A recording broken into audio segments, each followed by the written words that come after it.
will start by saying thank you. Thank you for everyone for coming to this amazing space for us to talk about emancipation. I will introduce our facilitator. Her name is Alyssa Williams, and she has been she's the coordinator for services at CESAR for the she's been working with CESAR for the last 8 years. A brilliant young lady, always there to very conscious about how Black people are positioned within CESAR and within her spaces, and it's a real honor to have Alyssa agreed to be the facilitator, and thank you for this. Thank you so much, Carol, for that lovely introduction. So as Carol mentioned, I am staff at CESAR, and I want to begin by setting the intention with a land acknowledgement. Toronto is in the Dish with One Spoon territory. The Dish with One Spoon is a treaty between the Anishinaabe, Mississaugas, and Haudenosaunee that bound them to share the territory and protect the land.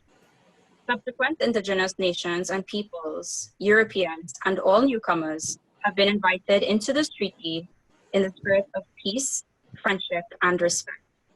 We give thanks to the ancestors before us who fought to pave the path for us to be here today to hold such important space.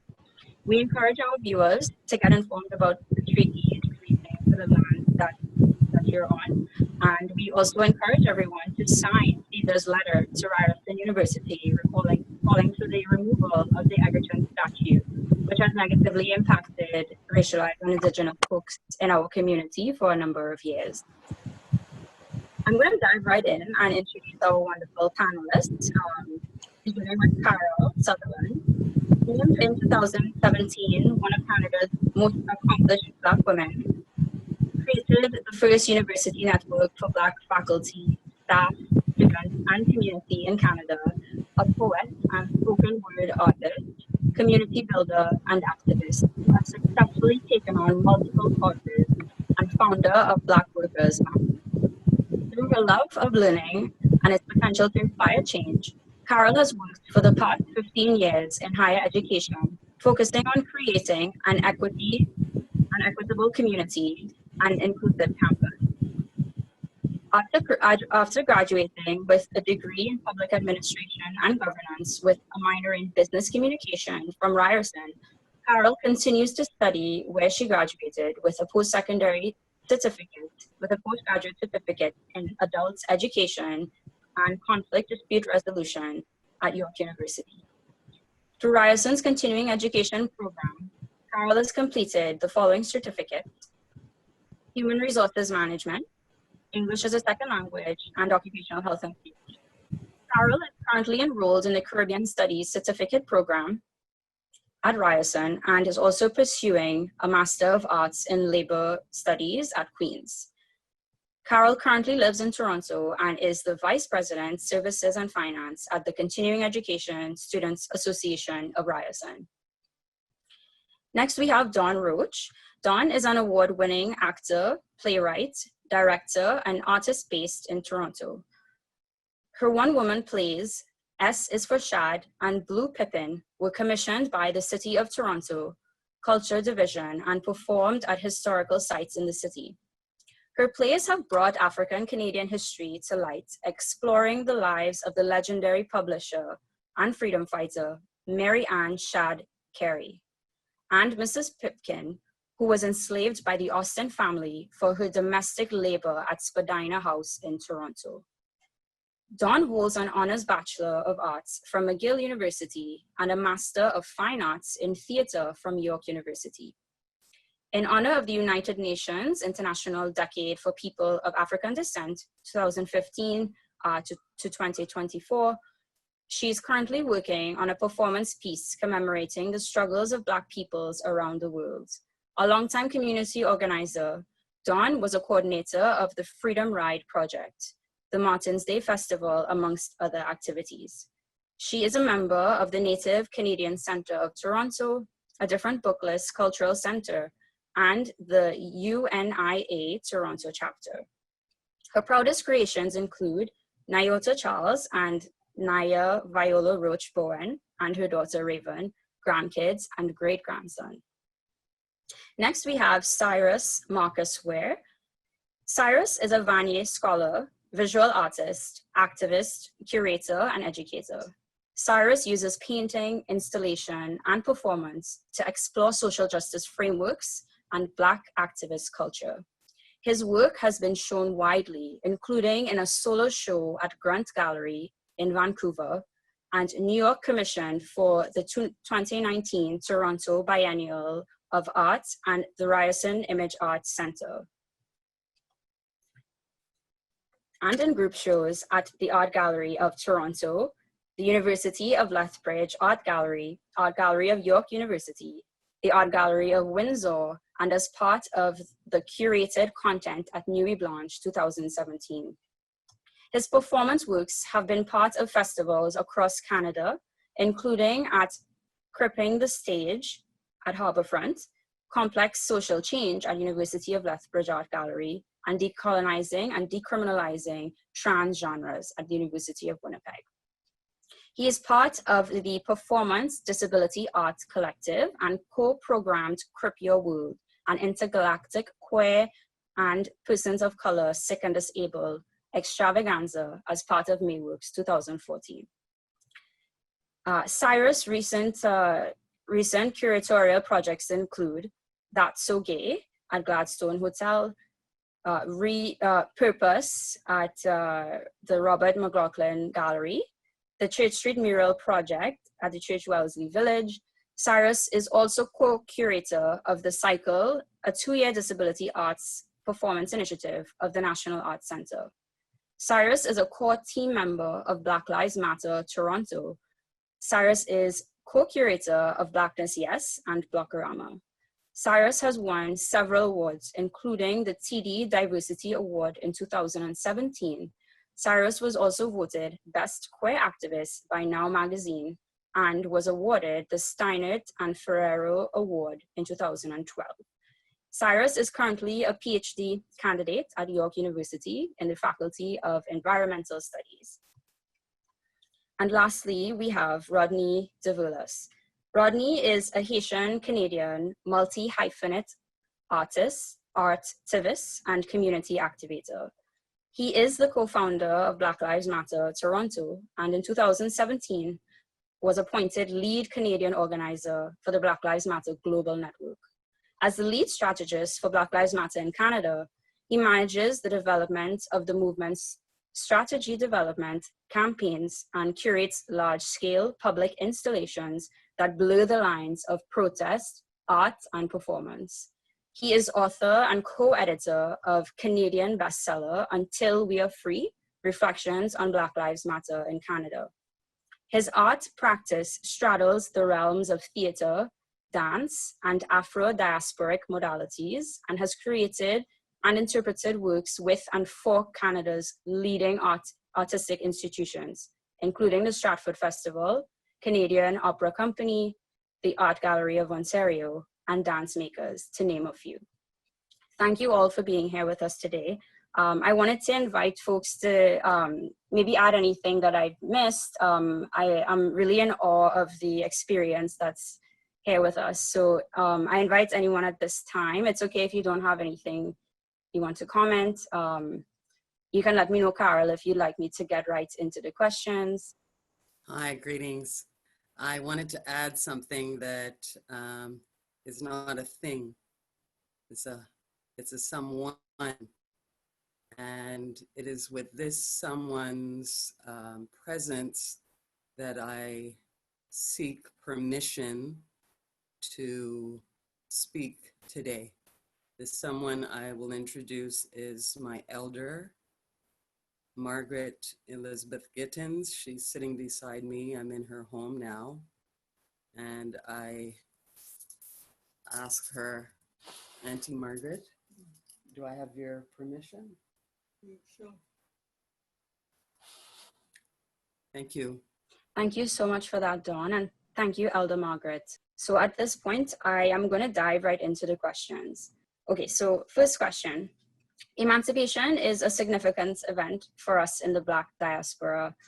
So I know for me, growing up in the Caribbean, the state is usually commemorated and celebrated. And I think in most places that have historically enslaved African people, it's commemorated. So my question, panelists, what is the impact of emancipation on Canadian society? Well, I think I would just start by saying, unfortunately, I believe that emancipation is an unfinished project. So the passing of legislation on August 1st was supposed to do something that it didn't quite complete in the actual doing.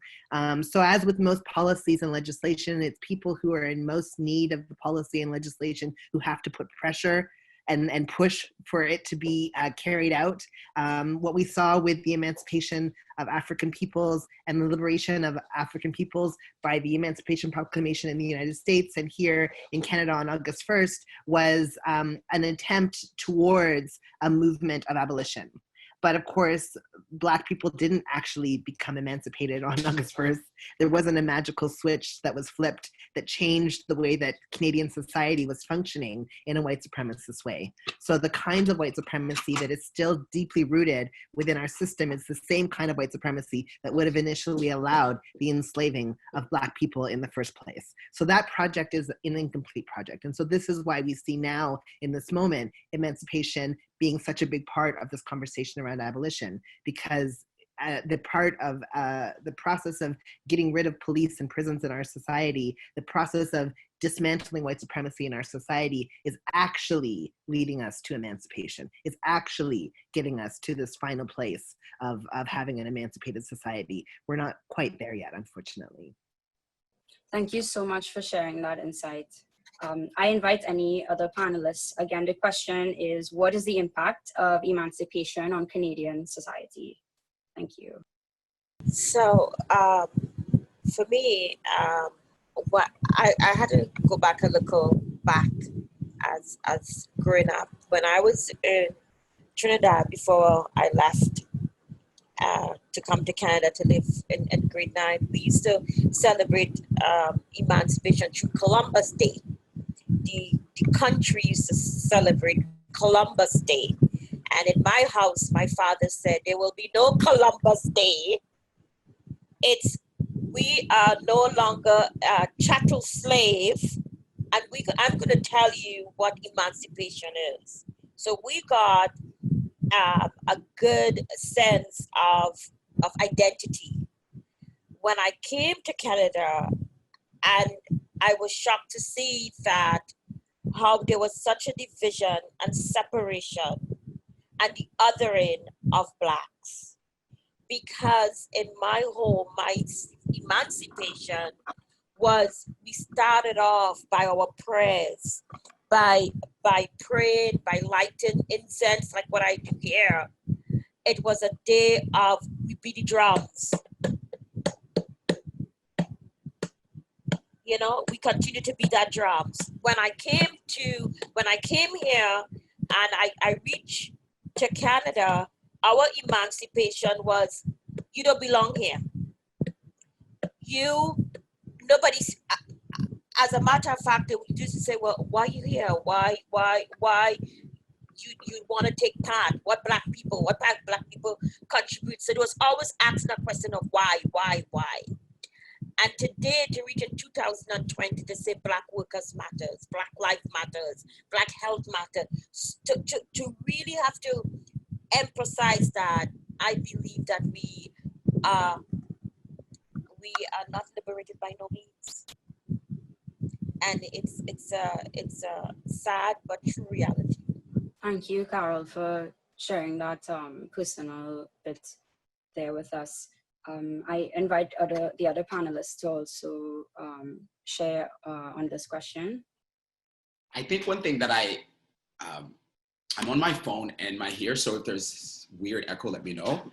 I think that one thing that's really, that strikes me, and I agree with both what Syrus and Carol have mentioned, both in terms of the unfinished project of emancipation and the sort of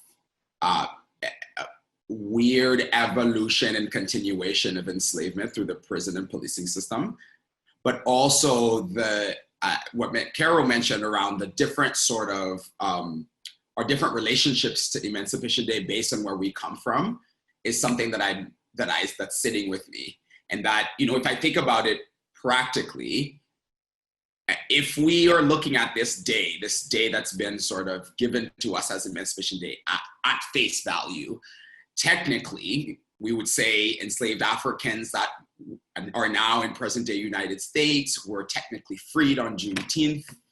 Those in the English-speaking islands in the Caribbean were on Emancipation Day. My people were freed on January 1st, 1804. That's our Emancipation Day in Haiti. But what I think is really interesting and what complicates that, thinking about what was intended with those days and what actually happens now, 2020, is that all of these are in a way arbitrary and not real, right? Like, we know Juneteenth wasn't actually a freedom day. The legacy of the African Americans' Freedom Day has resulted in the largest prison and policing system ever to be created, and more enslaved Africans in chattel. So we know that for Haiti, we were freed on January 1st. We were free. For my country, we consider ourselves free in many ways, but Haiti had been economically enslaved by the West for most of its inception, for most of its duration, had been politically not free, had been tied to a geopolitical system that actually hasn't allowed its people to be free economically, to be free politically, to be free socially, even though we are free in our own Blackness. And we know that all the British dominions, the freedom itself, in many ways, all of these systems, you know, we leave our islands free, come into Canada and meet our other brethren and sisters and friends who were also freed at different times in a different dominion, but we're still dealing with the reincarnation of enslavement through policing and prisons here. So in a way, no matter, I guess it got me thinking about how arbitrary these are, because we as descendants of enslaved Africans have found ourselves many places. And so the perception of freedom, for me, I could say, yes, when I'm in Haiti, I'm free because we're not under white rule. But by de facto of being in this global world, Haiti has had to limit its freedoms to survive. And so and if I leave that and come to Canada or in the States where I grew up, the threshold for free, my sort of question that I'm thinking of is this: there is no threshold for freedom because none of us have ever been free. And so I really do hearken back to and think back to the piece that Syrus mentioned around unfinished freedom that's unfinished. When we call ourselves Black liberation movements and organizers and activists, the liberation piece, the freedom piece, the emancipation piece, we're still sort of, there's still a present day desire. We use all these terms, I think, as a present day desire to get there, to finish the sort of 500-year project that our ancestors had been resisting and had been fighting for. We're still sort of, no matter the context, whether we're in Melbourne or London or Haiti or Trinidad or Brazil or Colombia or Ghana, or there's still a sort of a longing, deep ancestral desire for freedom that I think still binds us all together, and that I think is still possible in our lifetime. I think it's just, it really gets me back to, even if we do free ourselves in here, even if we free ourselves, we rid ourselves of policing, of prisons, of white supremacy, we're so intrinsically linked, and that we won't be free until Black folks are free in Haiti, until Black folks are free in Brazil, until Black folks are free in Colombia. Like, none of us will be free because of how linked and weaved our freedoms have been. Thank you so much for that important perspective, Rodney, and a little history of Haiti as well. I'm going to invite Dawn to answer the question at this time around what's the impact of emancipation on Canadian society. Yes, I'm with you.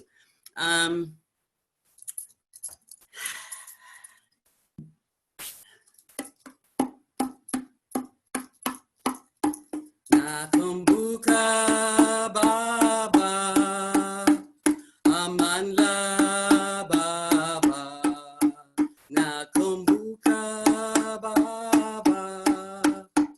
amanla baba. Amanla na wetu. Girl, play the drum. Yes. Amanla na wetu. Bottle and spoon is good for the rest of y'all.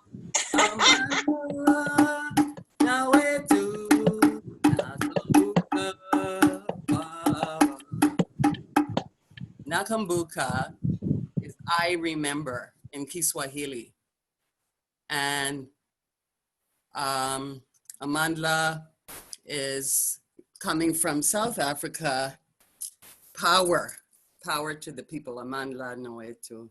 And I'm bringing that into this conversation because I'm reflecting on how I believe as one of my core beliefs that I am emancipated. And I believe that I am free. And I believe that I have self-emancipated. And I believe that my aunt has self-emancipated and that my parents who birthed me were self-emancipated. They've both passed on now, Hetty and Charles Roach. And often when I encounter other people who are Black and Afro-Indigenous, I see and feel and experience emancipation. When I learn about their stories, when I learn about their survival. And I believe that white supremacy is threatened by the fact that we know we are free. And one little example of how emancipation impacts Canada is in a story I'll share with you about an object I have sitting on this table in my auntie's house. This is a vase. It's painted with acrylic and some gesso with netting over the bottle. It's made of a Matus wine bottle, which was somebody's so-called garbage or refuse they were throwing away. And my father made this. He used to own a little club called the Little Trinidad Club back in the 60s. 60s on Yonge Street. There's a strip club there now. And that was one of the first clubs in Toronto where artists like Sparrow and Trinidadians, Caribbeans would come and meet and hang out and listen to music and practice their emancipation. That little club and that notion of emancipation developed into my father and my mother. That the bottle from the Little Trinidad Club and the artwork it created morphed into, in 1967, my father being one of the co-founders of Caravana, and my mother and my aunt making pots and pots and pots of pilau to take to the island, Toronto Island, to feed the people on the island who were coming to celebrate Caravana. So Carnival being a festival, a ritual, a ceremony of emancipation, self-emancipation, because I don't think August 1st, as one of the previous speakers said, August 1st necessarily was something we asked for. It's because our resistance and our self-emancipation caused the British monarchy to acknowledge that this is the reality. My example of Caribana is a gift to Canada. Caribana has turned out to be one of the largest economic engines of the country, now eclipsed by Pride Day, I believe, but spawning a lot of other festivals in the country and a lot of other art of resistance.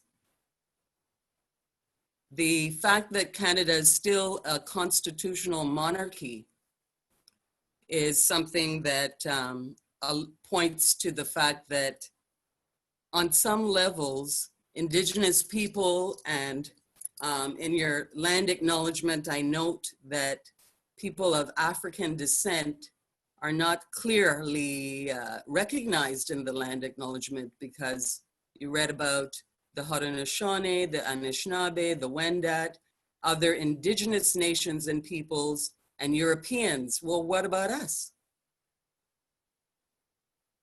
Our relationship is very unique, and our relationship with the monarchy is very unique. And I'll wrap up by saying one of my dad's dying campaigns, living campaigns, was to abolish the oath to the Queen. So I think that's very relevant as we acknowledge so-called Emancipation Day. He had a little rap. He used to do these rap-sos. So he's like pushing 80, and he gave this little rap. We come upon the time is now, to wipe imperial spittle away from our brow, and banish foreign monarchy, and banish it for good, and banish foreign monarchy, and banish it for good. Thank you so much, Dawn, for sharing that and for the performance as well. I think we have a lot of different gems of information to take from what everyone said. I really liked how Syrus talked about emancipation. You know, we haven't arrived there, and it's continuous. And I loved Carol's personal story as well to add on to that, as well as, you know, Rodney giving us context around the history as it relates to our global, you know, emancipation. We're in the global context of white supremacy. And also Dawn for pointing out that, you know, Canada is still a constitutional monarchy, and where do Black folks fit in, you know, in the land acknowledgement. These are very important discussions to be had. So thank you all for sharing. I wanted to kind of go off of something that Syrus talked about in acknowledging the history of slavery within Canada. And that leads into the next question. We often hear about Canada being a safe haven to escape oppression, and we rarely hear the point that Syrus made around the history of slavery that is here in Canada. So the next question is, what is the impact of Canada 153 on the Black community at present? And I also feel that this question, Syrus kind of answered a little bit with just talking about our interaction with structural racism in the first question. So yeah, I think that we... Yeah. I mean, I'll just jump in, and I'll just say that, yeah, I think that what we saw with, you know, the push for Canada 150, you know, and what we see every year. I mean, my daughter is 8, and her paternal grandparents live in Ottawa, and unfortunately, she often spends July 1st there, and the kind of explosion of all things nation that gets pushed forward from the nation's capital at that time, with complete disregard of the impact of those kind of celebrations on Black communities, on Indigenous communities, on communities that have been detrimentally affected by the process of colonization and enslavement on Turtle Island and Inuit Nunavut, right? So I think that when we think about the impact of Canada 153, it's once again celebrating a nation that has never been for us, that has never created space for us, that has never created a sense of justice for us. You know, Black people are here on Turtle Island, and we resist, and we are resilient, and we survive, and we are making magical things happen here. As Don mentioned, starting things like Caravana, starting things like Blockorama, you know, doing the Black liberatory work that groups like Black Lives Matter are doing. I mean, there's so many contributions that Black people have contributed to what's happening here on Turtle Island and Inuit Nunavut. But in general, this country as a country has not looked out for us. It has not cared for us. If there's a sense of citizenship and what one is supposed to be able to expect and sort of as a guarantee of being part of something, we haven't been shown that same respect of being part of something. And I think that that's because, as Dr. Tiffany King articulates, Black people were used as seeds, as interchangeably as seeds, as fungible, replaceable seeds, specifically planted to terraform the land, to displace Indigenous people, and to make the master rich and fuel settler expansion, right? So I think that, you know, this is not so we've had to try to shape and touch change. We've had to try to shape this country into being a place that is Black affirming, you know, and there's tremendous amount of work that has gone in to making this place a place that is more livable. But I think that when my belief and my love and my commitment to being here is to being in solidarity with Indigenous communities and to being in solidarity with Black communities who are trying to make this place more livable. My solidarity is not with a prime minister, not with a celebration of 153 years of genocide, not with a government that is dead set on, you know, obliterating us through these whitening practices. So I think 153 is not something that I particularly celebrate or have celebrated, and I kind of put my head under the covers on July 1st and just hope for it all to be over, you know, because I don't believe in celebrating the brutalization of an entire community. I mean, Sir John A. Macdonald, we talked about you know, there was this, of course, activism that happened in Toronto around some particular statues and monuments to slavery. Sir John A. Macdonald, you know, and the sort of founding, you know, people who helped to start Canada are not people we should be celebrating. They actively tried to starve Indigenous communities intentionally. They brutalized Black communities. So I don't celebrate them. I don't celebrate Canada. But I am very proud and honored to be able to be doing my work and live my life here on Turtle Island and Inuit Nunavut. So I'm thankful to Indigenous communities and to other Black communities who have made this place safer for me to get to be here. But 153, no thank you.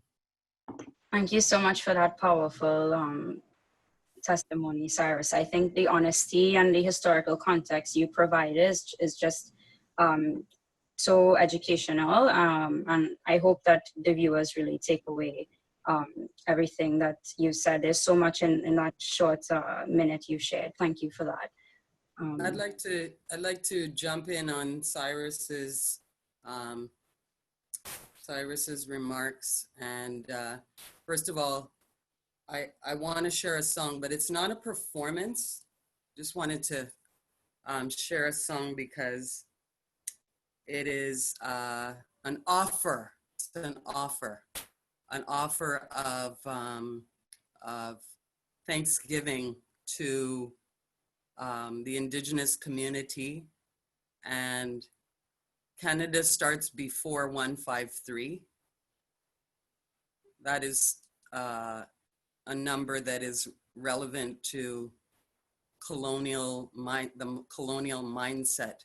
And it's only a good jumping point for us, I believe, to analyze the master's constructs. So this is an offering, and it's a call and response. And you just need, if you choose to respond, repeat after me. Way-ya-ya, way-ya. Way-ya-ya, way-ya. Way-ya-ya, way-ya, way-oh. Way-ya, way-ya, way-ya. Way-ya-ya, way-ya. Wea, ya, wea. Wea, wea,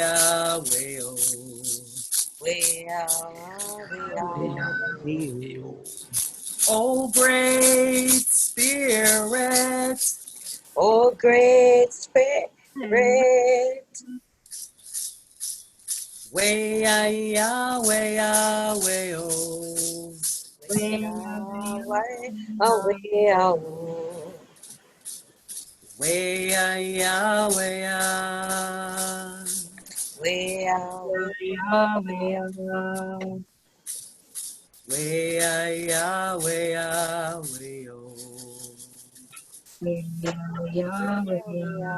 wea, in honor of our indigenous family, all our relations, in all our relations, in honor, in offering of gratitude, of thanks, of support, of embrace, of family, our first cousins.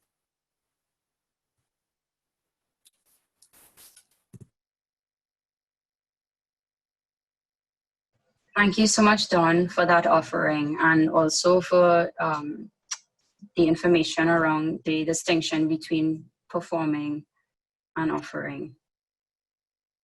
And I invite Carol or Rodney to... Yeah, I was just gonna say something pretty quick, actually. It was everything that everyone brings things up for me, which is really lovely. And I'm reflecting on, 2020 and 5 years ago, about, no, not 5 years ago, like 8 years ago, I took my citizenship oath. And it's interesting to have, to stand there and have to just take an oath to the Queen of England, and how afraid and fearful I was to be silent at the actual crucial parts of the quote, which is the pledging of allegiance to the Queen and all of the things. And so it really just reflects on me just how you can send the agenda like you did today, and then I can link it. How deliberate the project of continuing this fallacy of Canada is, that we, in 153 years, we're now celebrating something that never actually is real. Yes, like Canadiana is a myth, is a fallacy. It's a sort of fiction that we created for ourselves to make ourselves feel good about genocide. And I say ourselves because I am a citizen of this country, and I have to implicate myself on that, even though it's in a sort of modern context. But it's something about. No, we have our team meeting, and then we have half an hour checking. I apologize for the background noise. Two human beings are sharing an office right now. And so, by office, I mean my living room. And so that's just my things that come to mind around it's the same thing as Syrus mentioned around the defensiveness around these monuments and these murals, the defensiveness around even criticism over celebrating 153. There's the sort of defensiveness on this myth.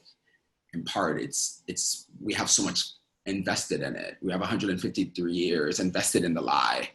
And so there's concerted, deliberate effort constantly to maintain the lie, even though I think most people know that it's a lie. And so there's an interesting sort of reality that seeps into to Canadiana, as I would say, that to me, I think is very emblematic of who we are as a people. I think back to Haitians, my peoples, we we know who we are. We know what our country's built on. We know what we're strong at. We know what we're not. There's no sort of commitment, active commitment to a myth an active commitment to a false identity, an active commitment to a state that is a lie from beginning to end. And so it really still dawns on me every time that I'm here in Canada that we are still so committed, so incredibly committed to it.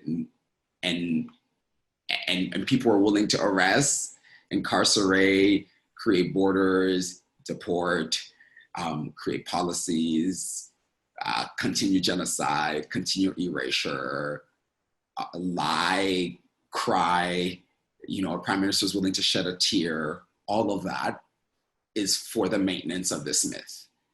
It's a lot of energy and it's a lot of resources. And it's really intrinsically tied, I think, to Canadian as I've seen. And I think that we have a possibility as, us as folks, as descendants of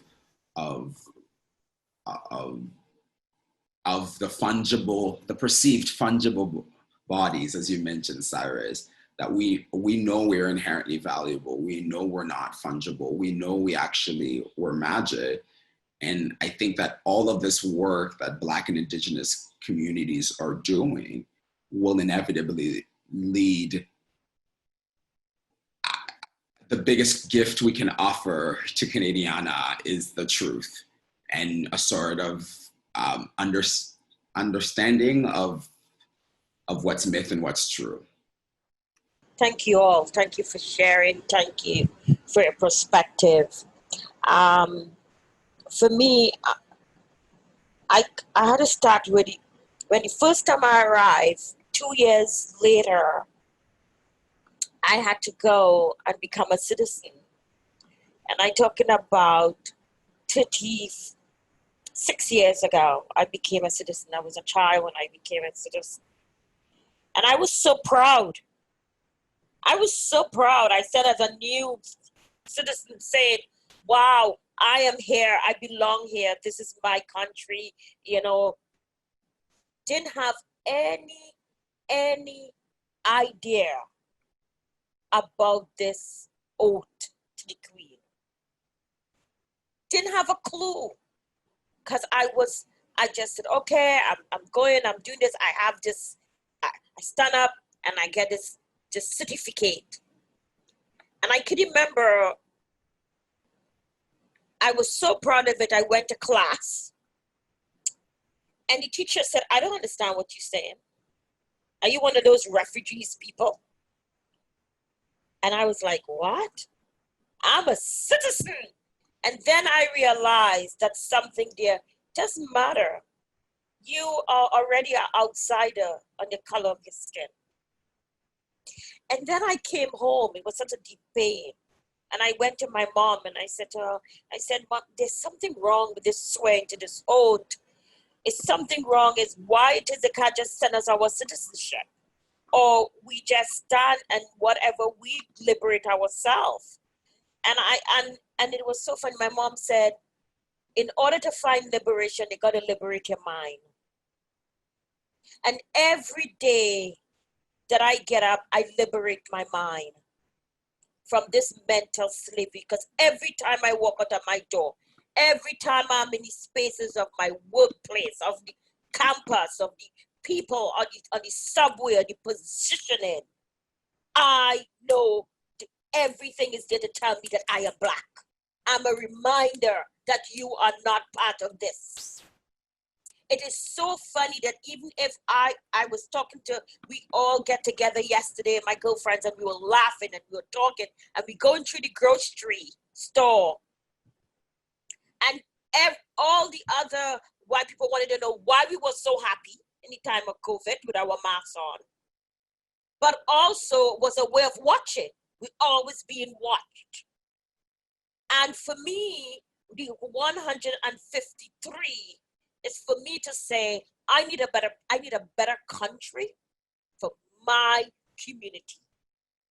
I need a better country and a safe place for my community. So the 153 is every day I get up to continue to be in that space of a mental liberation. And in my physical self, to know because I'm mentally free, I could try my best to protect my body in the spaces that I love to be. And in the meantime that I liberate myself, my whole self, I could help my community in the way that needed to be helped, as long as I take care of myself. So this 150, oh, let me go and do fireworks, it's not for me. But if I talk about my self-care, 150 years for my traumas, and continue with my generation, that's my emancipation. Very powerful. Thank you so much, Rodney and Carol, for what you shared. To me, it's clear through each of what you shared on this question that the symbols, be it citizenship oath or statues, seem to matter more than our experiences with racism and genocide. And so we still have a ways to go when it comes to decolonizing our society. So this is what I'm hearing from each of you as a common theme. And also Syrus touched on the privilege that kind of goes with celebrating something like Canada 153. So thank you so much for that. I'm at the last question. So you've all shared some important insight so far on the Black experience as it relates to our topic today. Now looking forward, you've shared a lot in terms of, our experience in the society, be it on a personal level or structure level within our government. And I'm just wondering if at this time you can share with us some forward-looking recommendations or even lessons that we can take into the future for us here on Turtle Island. I think we just keep resisting, keep pushing, keep living, keep being, keep creating.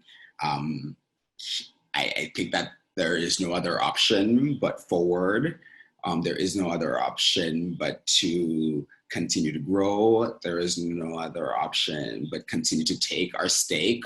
And in this piece of pie of Canadiana, there's no other option but solidarity with Indigenous communities, because there's no Black liberation without Indigenous resurgence. And I think that we are sort of at a moment where we get to reap a lot of the seeds that had already been sown way before our time, and that my parents, my grandparents, my great-grandparents, and my ancestors had sown. So, yeah. And so we get to actually, like, in a way, really take advantage of the time that these seeds have taken to grow. And so, like a plant, the bigger the plant is, the more resources it needs to continue growing. And I think that even in this position of having a lot more opportunity than I know my parents, my grandparents have had, it is still my responsibility to actually continue to work forward, pushing, because we have to keep growing. I think that Canada is only getting Blacker, is only getting more racialized. I think that us as descendants of enslaved Africans are only interweaving and moving in and out, and are creating new communities with each other, finding kin. And that, to me, that's the only way forward. Yeah, I think that what Rodney is speaking to here, this fertile ground that we find ourselves sort of in, is very fertile. This is a moment. I do a lot of systems thinking work and systems change work, and we understand that there are cycles, there are life cycles that systems go through, and we are in a period of change, of profound, some would call it systems collapse, as we see the end, thank God, of capitalism and sort of the end of some of these old systems, that parts of the system that were not working for us. And as Rodney said, there's been this rapid planting of all of these beautiful new seeds of new things that we're allowed to now nurture and grow into fruition. So this is a moment to embrace the fertileness of this moment. This is a moment in the system panarchy cycle of systems change, where now we can actually push for all of the things that we want. So we want to make sure that we're pushing for justice and liberation for all Black people on Turtle Island and Inuit Nunavut. And what that means is defunding the police. That means abolishing prisons. That means changing our education curriculum to make sure that it's Black affirming and that it's actually telling the story of Black peoples here on Turtle Island and Inuit Nunavut. It means addressing the medical industrial complex and the ways that it has not been supportive and nurturing of Black life. It means really tackling the entire way our society is structured to ensure that Black liberation and Black affirming, a sense of Black affirming culture is part of what we call this place. I think it means supporting the folks in Wet'suwet'en and making sure that the RCMP don't raid their camp anymore and move off of their territory. It means supporting all of the land defenders and all of the water defenders and all of the Indigenous communities who have been fighting to make sure that Turtle Island and Inuit Nunavut remain a place that is sustainable of life, that allows life to flourish and to grow. I think it means, calling for disability justice and addressing the way that disability hasn't been taken up and supported. Disabled, MAD, deaf, and hard of hearing communities in Canada, or so-called Canada, are still trying to get, some of the basic things that were called for in the Year of Disability in 1980. They're still pushing for it. So the Access for Ontarians with Disability Act and all of this legislation is too slow. It's way too slow, and it's not going to be there for the disabled, deaf, and MAD people who need it now, who are alive now. So addressing disability, and then, talking about trans justice and trans liberation. All of the Black and Indigenous trans women who are being murdered and disappeared on this continent, that needs to end immediately. We need to embrace and support trans people. We need to embrace and support trans children. They need to have places to go to the bathroom. They need to have trans affirming schools and curriculum. They need to have communities that are nurturing and loving and supportive of trans people. Trans people have existed since the beginning of time and absolutely have always been on Turtle Island and Inuit Nunavut, two-spirit people. And so we need to support trans people as well. So when I'm imagining the kind of Canada, the kind of place that we're trying to get to, well, first of all, it won't be a Canada altogether. It will be something else entirely. It'll be a collective society that we build that is, supportive of Indigenous resurgence and supportive of Black liberation, but it will have all of these elements that make sure that the people who are the most marginalized don't continue to be so. So I think that we have an opportunity in this fertile ground, as Rodney said, to actually push for the kinds of changes that would make it so that Black trans women have what they need to survive, that disabled and deaf and MAD Black people aren't being killed by the police at an astronomical rate, and that all of us basically have what we need to have self-determined, free lives. It is absolutely possible in our lifetime. Systems change is happening. Whether we do anything or not, the system is already going through a change. Systems change happens regardless of human influence, but we actually have an opportunity right now to influence dramatically the outcome of what is happening in this systems change. And so I think when we imagine a future, I think we just have to dream as big as possible. Our ancestors dreamed the unimaginable. They dreamed that after centuries of enslavement, that they would one day be free. They dreamed that, and they believed that it was possible. We are so close to the end of that journey. We have to believe as much as they did. They had a lot further to go, and we are so close. We are so close, which is part of why we're seeing the state repression and the pushback from the state, because they know that we are so close to actually emancipating ourselves, let's say it, to actually being free. And so in solidarity with all of the folks who have been most marginalized, thinking of the Combahee River Collective statement from the 1970s that said that when we made the world safer for the most marginalized, and they talked about Black women, I would say Black trans women with disabilities, when we make the world safer for Black women, we're necessarily making the world safer for everybody. And that is the kind of place that I want to live in. That's the kind of place where I want to put down roots, where I want to support and sustain. And so I hope that we can get there together. Well said. When I reimagine what it looks like, well said so far. Thank you. I could support everything, but I could concentrate on one thing at this point in time. And this is, for me, is a recognition of this reimagine of Black workers. That when they go into spaces, that they will not be, the ideas will not be stolen from them. We contributed, if we look at what happened with, even with Caribana, we come with so much ideas, but now it's in the hand of corporation, right? That's how it in grassroots. We come where I want to know, when we go into these places of work, to say there's a table, there's space at the table for you already to make those policy changes. Because we could fight for everything, but if we are not at the table to make those changes, to break down those systems, and not and to be there, then where are we? We will still be struggling. And I know what? I don't want to be struggling anymore. I want to be part of that decision-making process. I want to know that my son and many, many, many young people coming up, and right now, and even me, to say, you have to be at the table because your voice is important. Trans voice is important, right? Black voices is important. Every one of us, not because you're like me, Black, and plus you get stressed out and they fire you while you're on mental leave. That has to stop. That has to stop. Because disability is will always be there. It's part of it. You can't stress us out to that. Try to kill us.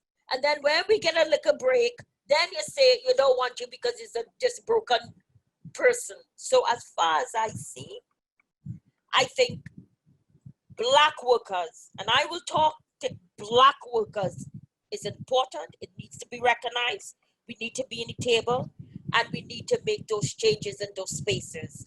And our work not supposed to be corrupted and take over by other spaces and other people.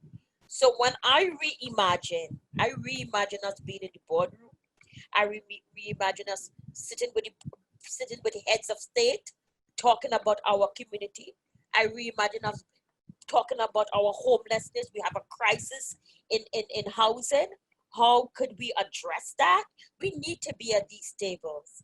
And that is how I see my liberation for my community, is being at these tables that make structural and institutional change for all.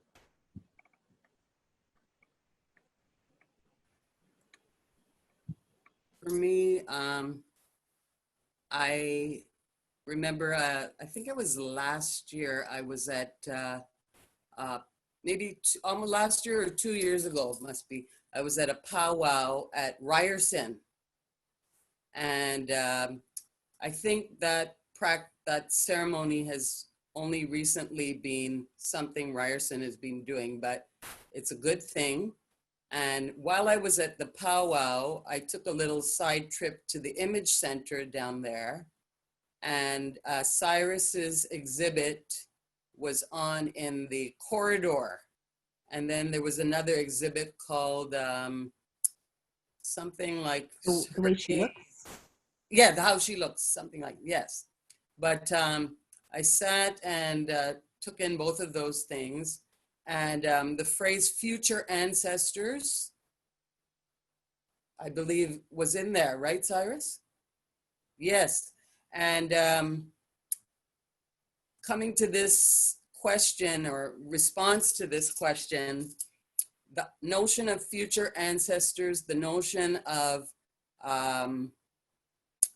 prophecy, the notion of 7 generations forward and back, the notion of Sankofa, feet facing forward, head looking back, fertile egg, that fertile, Syrus and Rodney, on the back, the current struggle, Carol, of Black workers in the present at Ryerson. These themes of what is time, and time being right in the present moment, right, synthesized past, future in our present moment, is to me one of the most powerful things that I can act on and in practice. Be here speaking with you all virtually, be sitting beside my beautiful auntie, and be reflecting on how my kids are off at a cottage and off doing their summer things. And my grandbaby, great grandbaby is flourishing. The generations going forward and back, and what is the Canadian, so-called Canadian experience. It's for me, a question of wherever I am, to embrace my existence, to embrace and believe that I am free, and practice my life as a free person. If I encounter oppression, call it out in my exchanges. If I choose to make a speech in front of police headquarters, do so using the means that I believe in, that are nonviolent, peaceful, along the lines of ahimsa and satyagraha, to walk into spaces being whole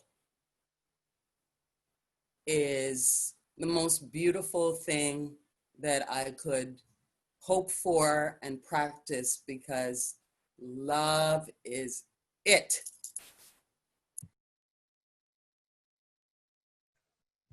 Thank you so much. Thank you, everyone. As we approach the end of our time, I'm feeling so empowered by everything each of you have shared. We're so grateful, Syrus, Rodney, Dawn, and Carol, that you're here with us today. Thank you for all you continue. Don't forget Auntie Margaret. And Elder Margaret, Auntie Margaret as well, of course, for allowing us to hold these discussions. And also just all the work you each continue to do to eradicate anti-Black racism and to achieve the dignity and humanity for Black folks, all Black folks, and ultimately all of us in society, everyone in society. I know this is a busy time for this kind of work, so we thank you for really taking the time to sit and be with us here today. And thank you for all you continue to do. Could I ask if everyone could just say just one statement, something about just how you think emancipation, what emancipation in one, if you could sum up emancipation in one word, what that emancipation look for you? Would it be present, how it feel, would it be future?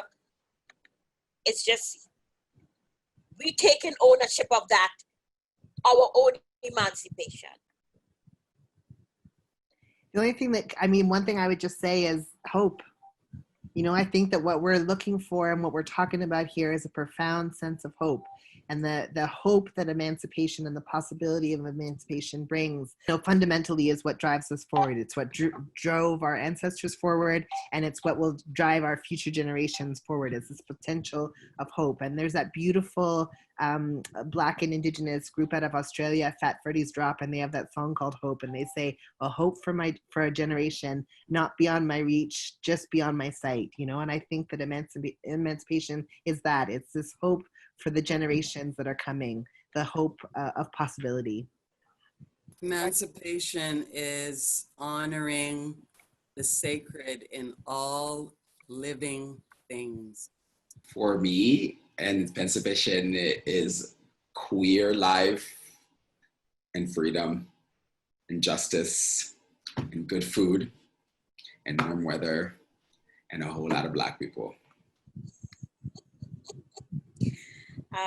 For me, liberation, emancipation means liberation from seeing myself as a whole person, that nothing is wrong with me. My Blackness is beautiful. To me, that's my emancipation. My blackness is beautiful. And for you, Alyssa? Oh, for me, I think I see emancipation as just allowing us to live with dignity, and to get the respect that we haven't gotten for such a long time. And I just think of my parents, my ancestors before me, that everything we've talked about today, it's an ongoing process, right? And I just love what Syrus talked about, how we're so close to achieving it. We haven't yet achieved it. So that's what it means for me. And this panel has informed what emancipation is for me. So thank you again. I just wanted to add one thing, honoring death as well. Yes, amen. I will end by just bear with me for 1 minute to beat my drums. I call on my ancestors. It is very important. Anybody could drum beat. I just call on my ancestors for peace, for getting us this far, and will continue with us right through. I call on our own, draw on our own liberation, love, hope. Ashe. Ashe.